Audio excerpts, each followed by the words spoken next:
The transport ship shuddered as it entered the atmosphere of Nareth 7, a frozen planet at the edge of known space. From orbit, the world looked like a ball of ice and storm, wrapped in endless layers of clouds. Lightning flickered inside those clouds, and winds howled like a beast that never slept. The planet was chosen for one reason only. Survival here was almost impossible. On the lower deck of the ship, dozens of alien competitors prepared for the Frozen Hell exam, a survival test created by the Galactic Council. Every few years, the strongest and most promising young beings from different species were sent to extreme worlds like this one. The test was not only about strength, but also about proving which civilizations could endure in places where nature itself wanted them dead. In the middle of this group stood a single, human Elias Ward. He was tall by human standards, but compared to the massive reptilian warriors, the armored insectoids, and the thick-skinned mammalian giants around him, he looked small, almost fragile.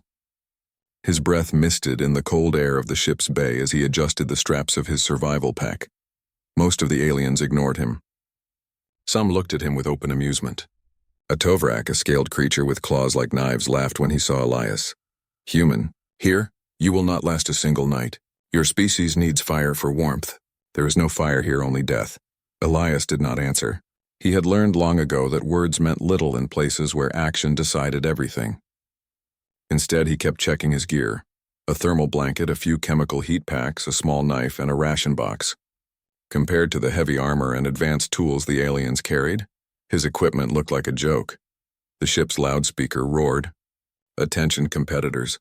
The Frozen Hell exam begins in 10 minutes. Prepare for surface drop." The bay doors opened and a blast of icy wind rushed inside.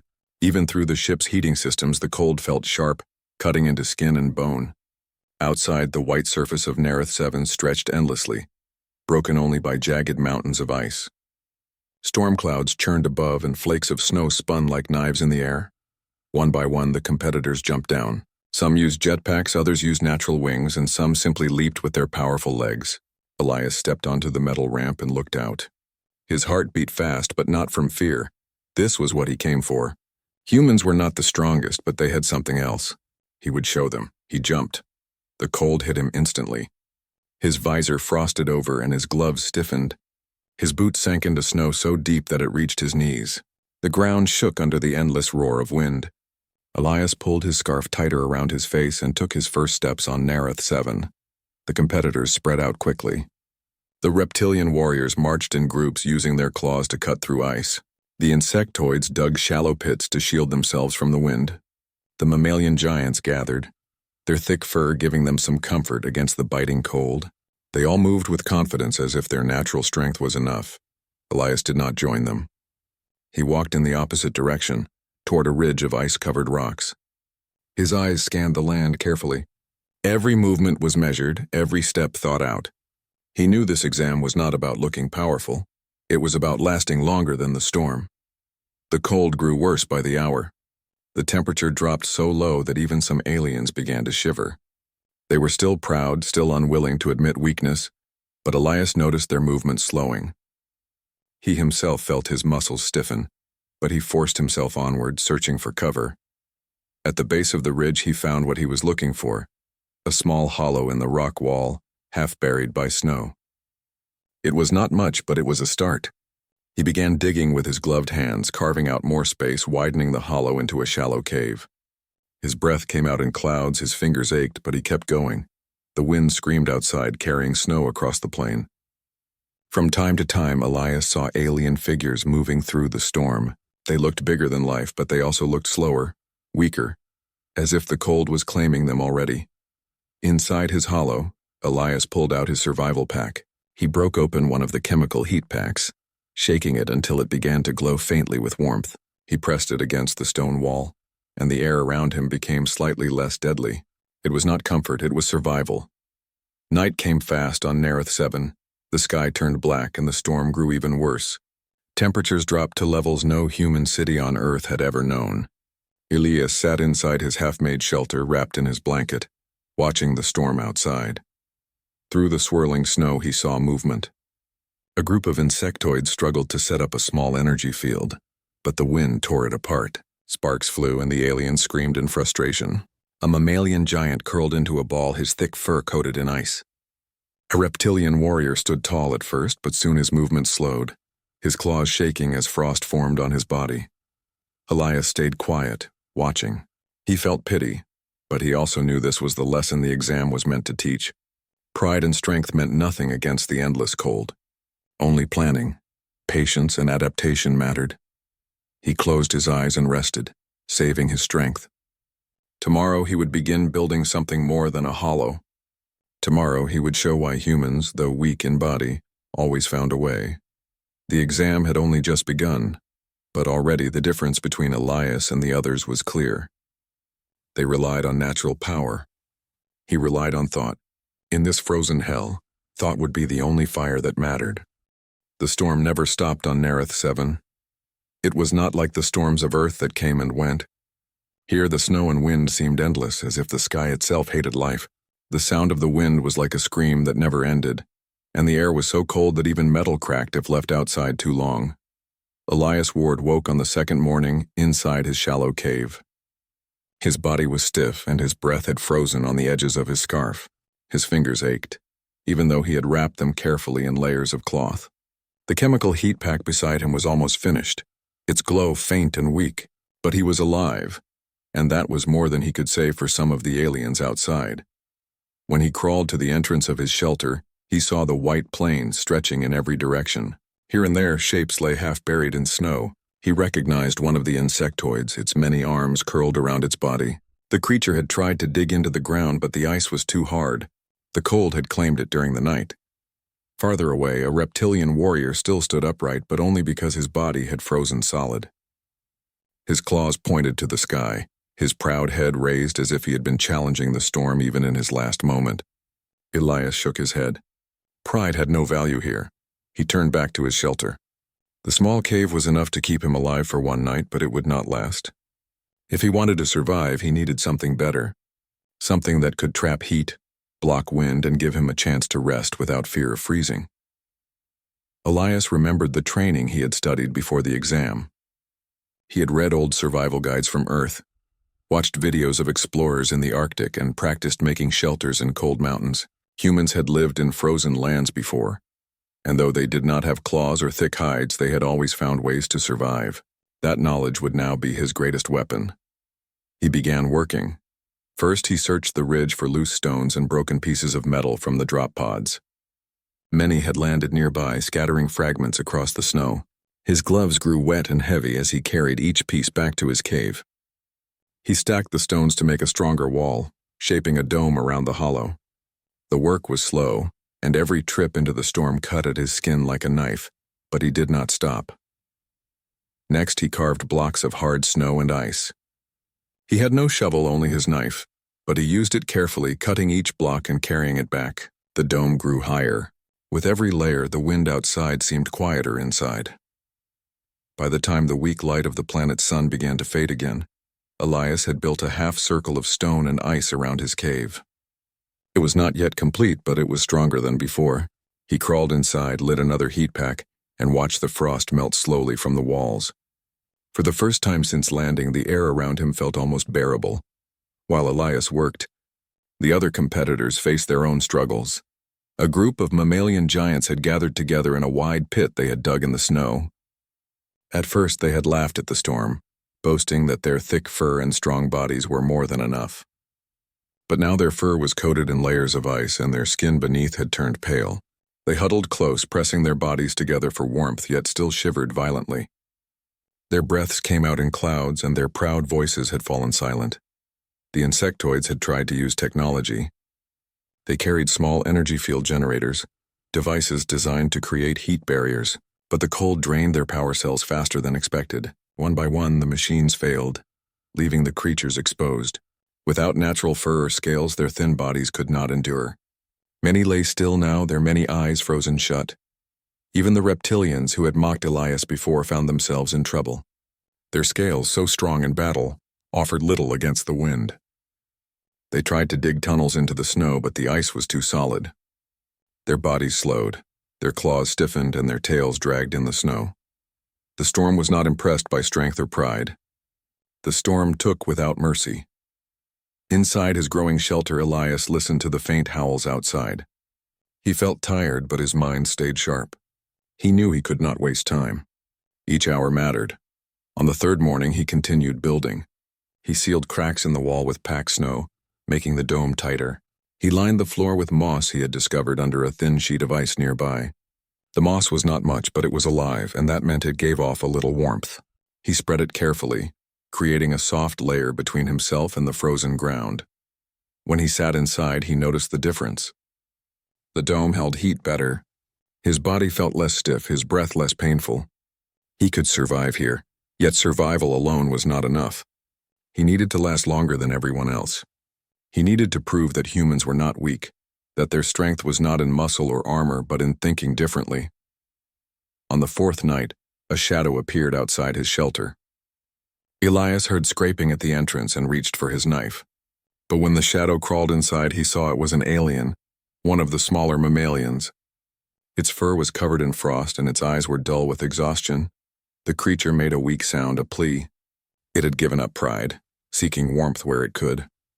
Elias hesitated for only a moment. Then he moved aside and let the creature in. It collapsed near the heat pack, shivering violently. Elias gave it part of his blanket and sat beside it. The shelter was small, but two bodies were warmer than one. The next morning, the alien was still alive. It looked at Elias with tired eyes, as if seeing a human differently for the first time. Elias nodded. "Stay if you want, but you must work too." The alien gave a slow nod. Together, they began to improve the shelter further. 2 sets of hands meant twice the effort, and soon the dome grew stronger and wider. The other competitors continued to fall. A reptilian warrior, once so proud, crawled through the snow and collapsed not far from the shelter. A group of insectoids vanished into the storm, never to return. The mammalian giants shrank in number, their pit filled with silence. Elias watched all this with a heavy heart. He did not celebrate their failure, but he understood the truth. Survival here was not about being strongest. It was about being clever, patient, and willing to change. Every night his shelter glowed faintly with heat. Every day it grew stronger, and every hour, more aliens froze while he and his new companion lived. By the end of the first week, the exam had already claimed many. The storm raged as fiercely as ever, yet inside the dome, Elias felt a quiet victory. The human way, adapt, plan, endure, was working. The frozen hell exam was far from over, but already the balance had shifted. Where others froze, one human had built fire. The storm had raged for many days, but on Nareth 7, the passing of time was hard to measure. The sky was always gray or black, filled with swirling clouds and sharp winds that carried endless snow. Day and night looked almost the same, except for a faint glow that sometimes broke through the storm during the planet's daylight hours. Inside the dome he had built, Elias Ward opened his eyes to another day of survival. The shelter was warmer than the outside, but it was still far from comfortable. His breath misted in the air, and frost clung to the inner walls. But compared to the frozen plain outside, it was a miracle of warmth. Beside him, the small mammalian alien stirred. Elias had learned its name during the last few days. It was called Rovak, though its voice was weak and its words often broken by shivers. Rovak had been the first to give up pride and seek help. Thanks to the shared work of human and alien hands, the dome was now stronger, wider, and capable of holding more heat. Elias sat up and checked the small fire he had built. It was not a real fire with wood and flame, the planet had none. Instead, it was a mix of chemical heat packs, stones that held warmth, and dried moss that glowed faintly when heated. Still, to eyes frozen by the storm, it looked like fire. It was hope. Rovak stared at the glowing warmth. "Strange human. You make heat from almost nothing." Elias gave a small smile. "Not nothing. Just things you didn't notice. Heat is always there if you know how to trap it." Rovak tilted its head, its fur shaking free of frost. Others laugh at humans. "They say you are weak, but weak ones do not live here." Elias did not answer. He knew survival was not about words, but soon, others would learn the same truth. When Elias stepped outside the shelter, the storm hit him like a wall. Snow whipped against his goggles and the wind screamed in his ears. His steps were slow, his boots sinking into the deep white. Not far away, he saw the shapes of other competitors. The mammalian giants still huddled in their pit, their bodies pressed together. Their thick fur was covered in ice, and their breaths came out in great clouds. Some had already stopped moving.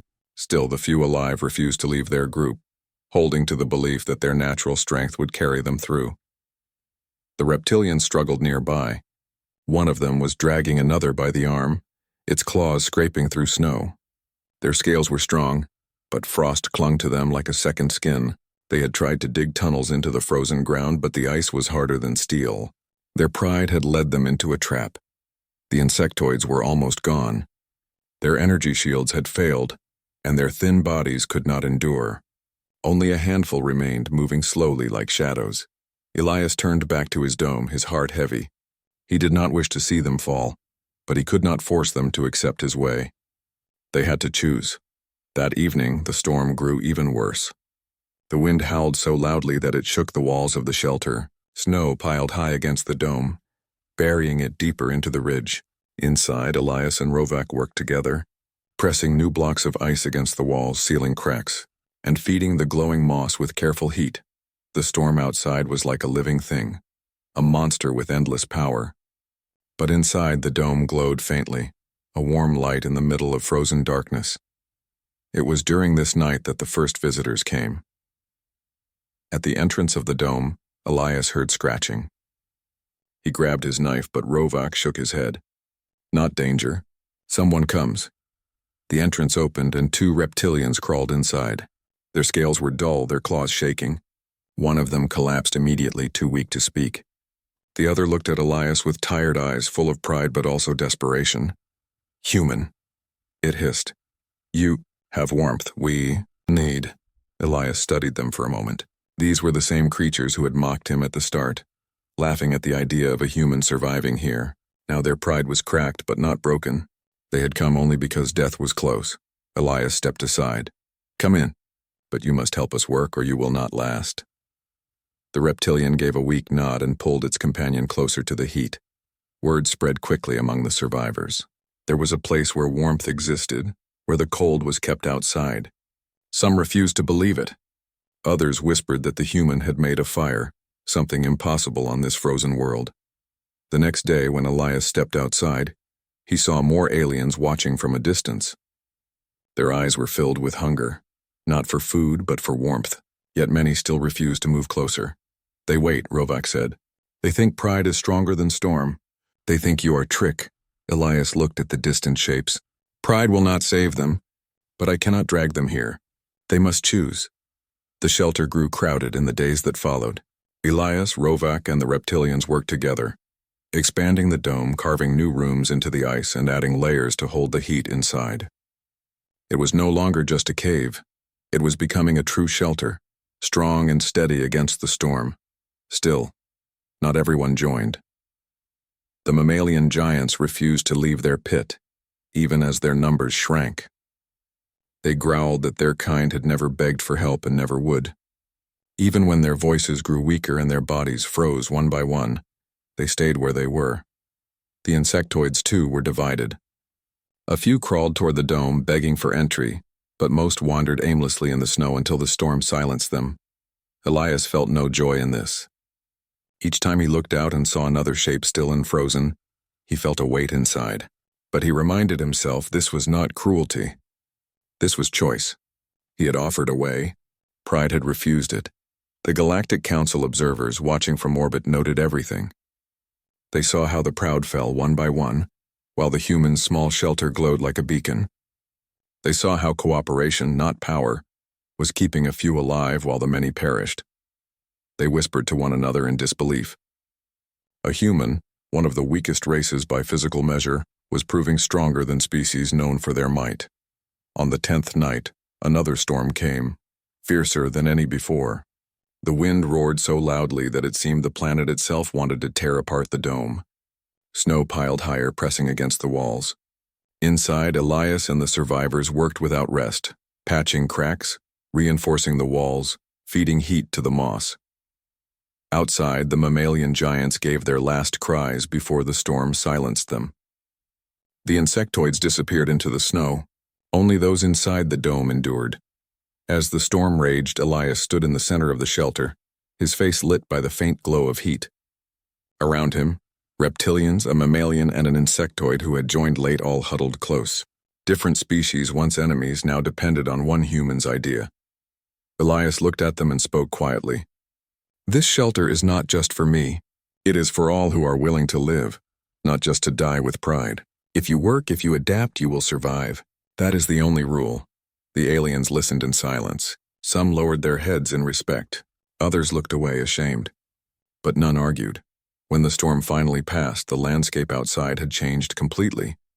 The pit where the mammalian giants had stayed was filled with snow. No trace of them left. The reptilian tunnels were buried deep, frozen solid. The plain was empty, silent, except for the dome that still stood. Elias stepped outside, his breath misting in the frozen air. Around him, the survivors followed. They looked across the empty land and understood. Pride had frozen. Shelter had lived. And at the center of it all stood a human, the one they had laughed at when the exam began. The frozen winds of Nareth 7 never relented. Every day, Elias and the survivors faced biting cold, snow that swirled in thick sheets and ice that glinted like blades in the dim light of the planet's sun. Yet inside the dome he had built, warmth remained. The dome had grown larger now, reinforced with layers of snow blocks, stones, and the living moss that glowed faintly when heated. It was not a palace or a fortress, but it was proof that humans could think differently. Where others relied on strength, Elias relied on planning. Where others froze, he trapped heat. Where others panicked, he adapted.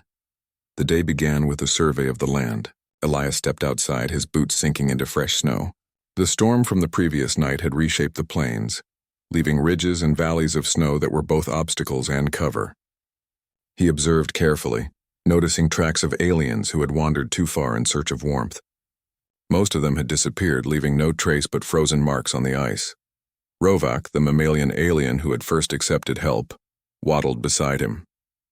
Its fur was no longer frozen, and its eyes were sharper now, reflecting a growing understanding. Some survive because of you," Rovak said, shivering slightly from the cold. "Others are too proud. They die alone." Elias nodded. "It is not just me. It is the plan. Shelter, warmth, teamwork, that is survival. Pride alone cannot keep you alive here." Rovak looked around, seeing the empty land. "Your way, not strange, but strong." Elias smiled faintly. "Strange, yes. Strong, yes. Humans always find ways when others fail." By mid-morning, another group of survivors approached from the distance. These were smaller insectoids, cautious and weak from the cold. They had avoided Elias at first, still clinging to pride, but desperation had forced them to seek warmth. Elias welcomed them, showing them how the shelter worked, how to add moss to the floors, and how to patch cracks in the walls. The dome was now large enough for 10 creatures to rest and move without crowding. As the newcomers settled in, Elias realized the true value of his creation. It was not just a shelter, it was a school, a place to teach. He showed them how to use snow blocks effectively, how to layer moss and stones, and how to share body heat efficiently.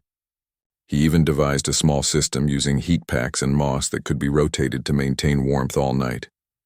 For the first time, aliens from different species worked together under his guidance. Mammalian, reptilian, and insectoid creatures side by side, learning from a human. Meanwhile, outside the dome, the storm continued. Wind gusts ripped across the plains, carrying snow and ice in sharp sheets. Some aliens still wandered, refusing to give up their pride. Elias watched them through the frosted air.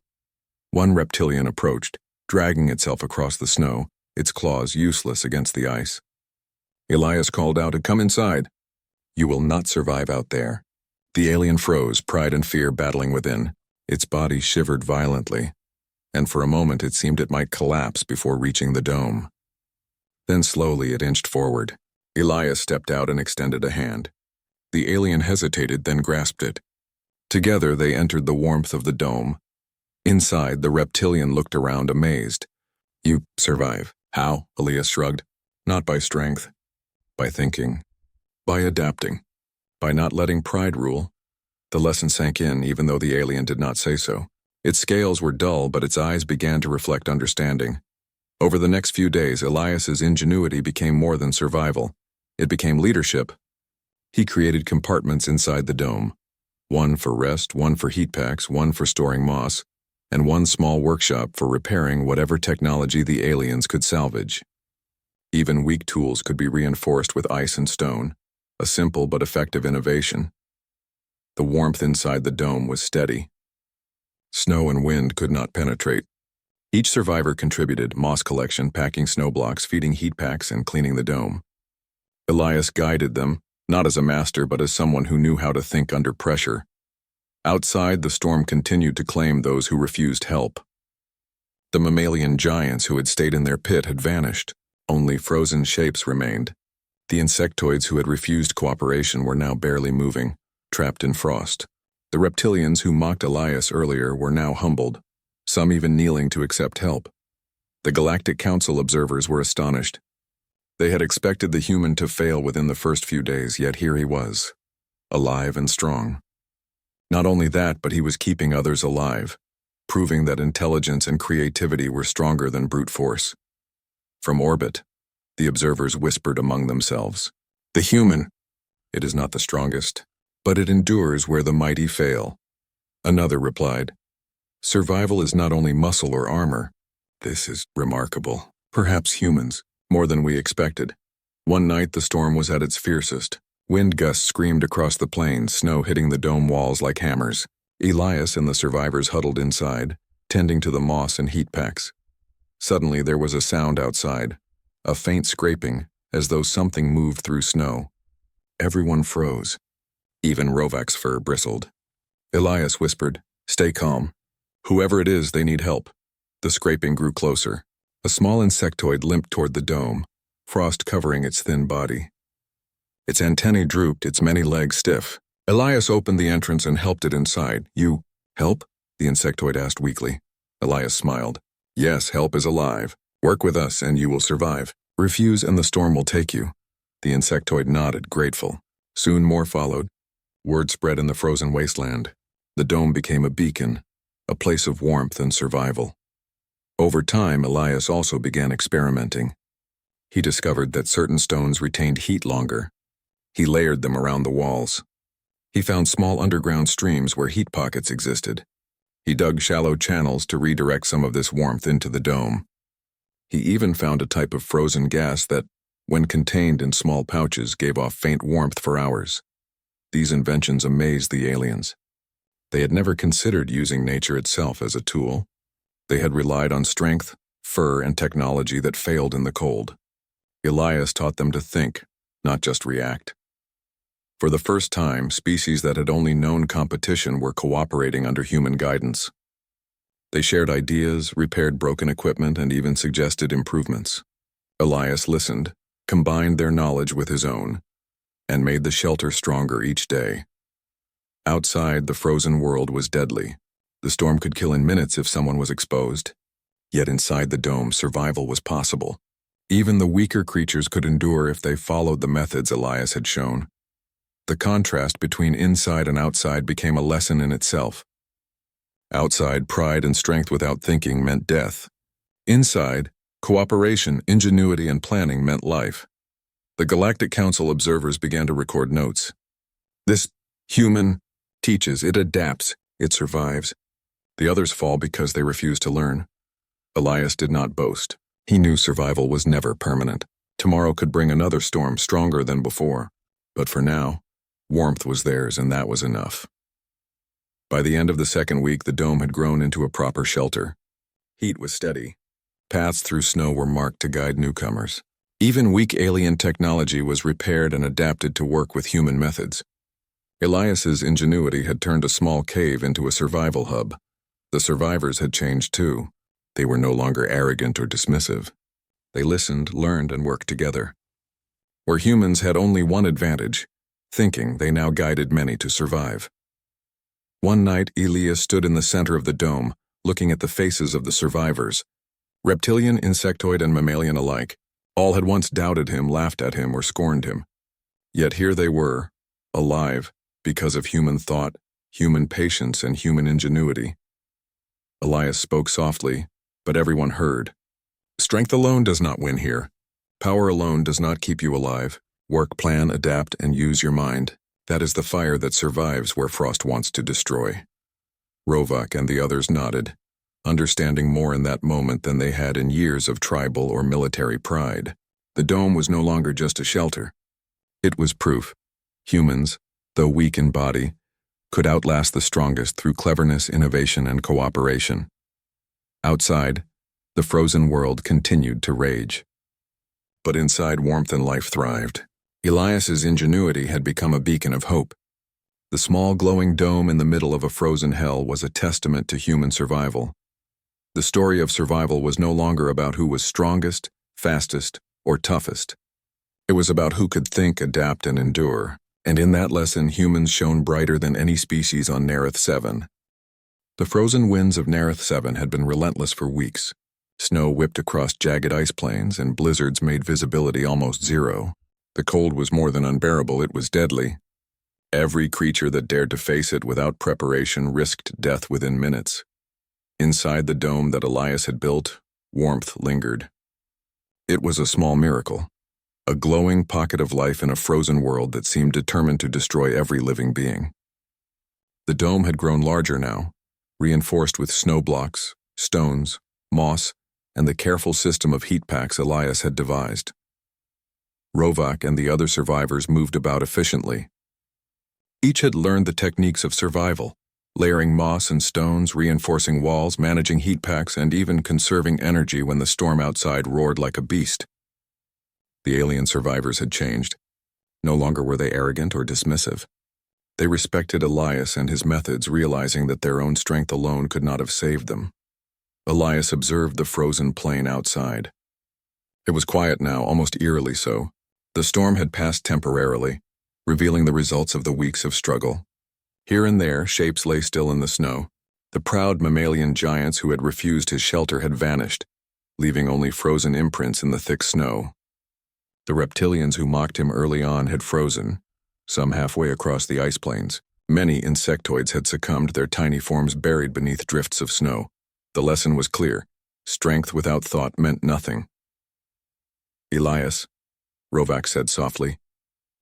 So many gone." "Yes," Elias replied, his voice steady. "And it is because they refuse to change. They refuse to adapt. Pride alone cannot survive here." Rovak shivered slightly, but not from cold. "Your way, clever, strong, we learn from human." Elias nodded. "That is why humans survive. Not because we are strong, but because we think." He turned back to the inside of the dome. The warmth was steady. Moss glowed faintly, heat packs hummed softly, and the small compartments of the shelter allowed everyone to move and work efficiently. Life had returned to a world that seemed determined to kill everything. The Galactic Council observers in orbit had been watching everything. They had expected the human to perish within days. Yet here he was, alive and thriving, guiding alien species in survival. One of the observers, a tall, thin being with luminous skin, spoke into a comlink. "The human, it is remarkable. It survives and teaches. Where others failed, this one persists." Another replied, "Strength alone has failed. Strategy, cooperation, and adaptability. Human methods prove superior here. Their species is underestimated." Elias did not know he was being observed. He did not care. His concern was simple: survive, teach, and endure. As the final week of the exam began, the storm returned with full force. The wind was fierce and the temperature dropped lower than ever. Outside, the frozen plain became a white sea of death. Shapes moved in the distance, barely alive alien forms that still refused to accept help. Some walked with heavy steps, shivering uncontrollably. Others crawled, dragging themselves through deep snow, their pride forcing them to refuse the warmth that could have saved them. Elias watched quietly. There was no anger in him, only understanding. He knew that each creature had a choice. They had chosen death. Inside the dome, the survivors huddled together. Heat packs were rotated, moss layers checked, and walls reinforced. The shelter was more than a structure now. It was a sanctuary. Rovak whispered, "Some still alive, outside but so weak. Will they survive?" Elias shook his head. "No, not without help. And most will not accept it. This is their choice." Through the white haze outside, a lone insectoid appeared. It was thin and trembling, its body almost completely frozen. Elias opened the dome entrance and helped it inside. "You help?" it asked weakly, its antennae quivering. Elias smiled faintly. Yes, help is here. Work with us and you will survive. Refuse and the storm will take you. The insectoid nodded and moved closer to the heat packs. Inside, it slowly began to regain some warmth, and the faint glow in its eyes returned. Meanwhile, the alien who had once mocked Elias, a reptilian warrior, appeared at the edge of the dome. Its claws were stiff, its scales coated in frost. For a moment, pride kept it from entering, but it was clear the storm would not allow hesitation. It inched forward, voice low. Human. I would need warmth. Elias extended a hand. The reptilian hesitated, then accepted it. Inside the dome, it finally understood. Strength alone had failed. Only thought and cooperation could save life here. By the end of the day, the outside world had become a frozen graveyard. Snow-covered hills and ridges marked where aliens had fallen, victims of their own pride and stubbornness. Inside the dome, life endured. Human, mammalian, reptilian, and insectoid survivors worked together, maintaining warmth, gathering moss, repairing small equipment, and reinforcing walls against the next storm. Elias moved among them quietly, checking that heat packs were rotated correctly. Moss layers were intact and no cracks had formed in the walls. The shelter was not perfect, but it was enough. It was strong. It was life. The Galactic Council observed the final hours of the exam. One of the beings spoke, voice trembling with respect. The human is the last standing. Most of the others perished. But this one not only survives, it keeps others alive. Another replied, this is proof. Humans are underestimated. Their strength is not in body but in mind, in planning, cooperation, and adaptability. This is extraordinary. On the final night, Elias sat in the center of the dome, watching the small fire glow softly. Rovak rested beside him while the other survivors huddled close. Outside, the wind screamed, but inside, life pulsed steadily. Elias spoke quietly, more to himself than anyone else. Where others froze, I built fire. Where others fell, we endured. Pride is easy, survival takes thought. The survivors listened silently, understanding more in those moments than they had in weeks of struggle. This was the human way. Patience, intelligence, and adaptation shining brighter than any physical strength. The last storm passed. The blizzard receded, revealing the frozen white plains. Every direction showed evidence of failure. The proud had frozen, the stubborn had perished. But in the middle of the frozen hell stood a small dome, glowing with warmth, containing life.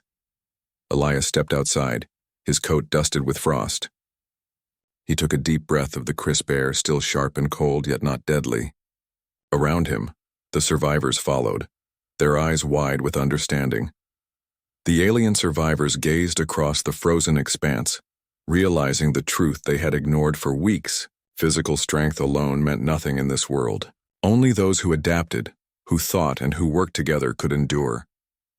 For the first time, many of them looked at humans differently. No longer weak, no longer fragile. Humans were clever, resilient, and capable of turning even frozen hell into a place where life could survive. The Galactic Council officially announced the results. The frozen hell exam had claimed most of the participants, but one human had survived and thrived. Moreover, that human had saved the lives of several aliens who were willing to learn. The final words of the announcement echoed across the observation channels. Where others froze, the human built fire. Where others fell, the human endured. Let all species remember, survival is not strength alone. It is thought, planning, and the courage to adapt. Elias stood quietly, listening to the words. He did not boast. He did not need to. His actions had spoken louder than any declaration. The surviving aliens looked at him with a mix of respect and awe. Rovak whispered, "You are strong, in ways we never knew." Elias smiled. "Strength is not just muscle. Strength is survival. Thought is stronger than frost. That is why humans endure." As the sun, or the faint glow of Nareth 7's day, rose over the icy plains, Elias and the survivors prepared to leave. The frozen hell behind them was empty except for memories of failure and lessons learned. Ahead of them was life and the knowledge that humans could endure even the most impossible conditions. The last line of the story was clear, both for the survivors and for the galaxy watching. Where others failed, the human endured. Where others froze, the human built fire. And in that truth, the legacy of human ingenuity shone brightest of all.